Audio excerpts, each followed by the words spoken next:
Oh, overpaid from unemployment. Yeah, this actually happened to 24,000 Connecticut workers, and the state says that number will only go up, but there is a chance those who were overpaid will not have to repay a dime. Chief investigative reporter Matthew Campbell is looking closer at the bill that could keep thousands of dollars in your pockets. When the pandemic hit, unemployment claims skyrocketed. The Department of Labor says it would usually take 10 years to see the volume that we saw in just 12 months. So it was a hectic time for them, a hectic time for workers who suddenly weren't working. Now, many were applying for unemployment for the very first time.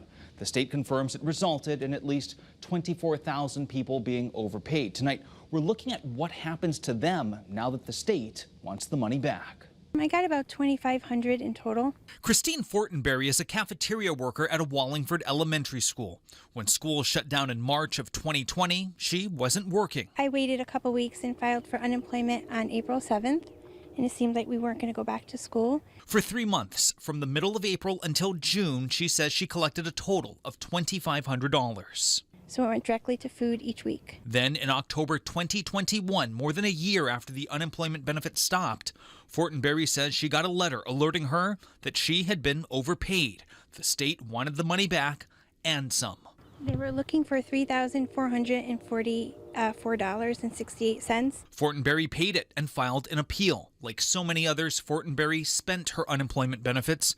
Asking for it back is putting families in a tough spot. I can't imagine paying thousands of dollars back to the state on top of living through this emergency. Senator Julie Kushner is looking to wipe the slate clean via a bill she introduced. If you got overpaid, you would keep the money. If you already paid it back, you would be reimbursed. To ask those families to repay it, it could set them back for years, and we just don't think that's fair. If the bill passes, people who received paperwork saying they were overpaid could apply for a repayment waiver. The Department of Labor had granted those waivers when it found mistakes were made by the state and for people who went bankrupt or had a mental or physical condition that would make it hard for them to get a job. We want to give amnesty and open a window so that people can once again, even if they missed the deadline, apply for that waiver.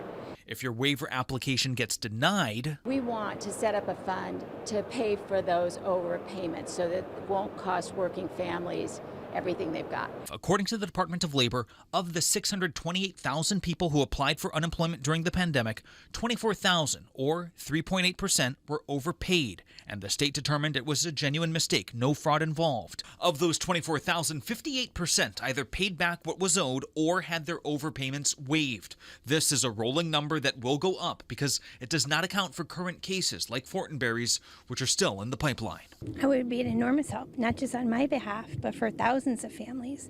The Department of Labor has concerns, citing the governor's budget does not include the $50 million in funding required by the bill. They also have questions about determining eligibility for those who were initially denied a repayment waiver by the state. We feel like there's been a lot of money spent trying to make sure that the recovery of Connecticut is complete. The bill will be heard by the Senate and then the House. It will need to be voted on before the session ends in early May. Matthew Campbell, Channel 5 News.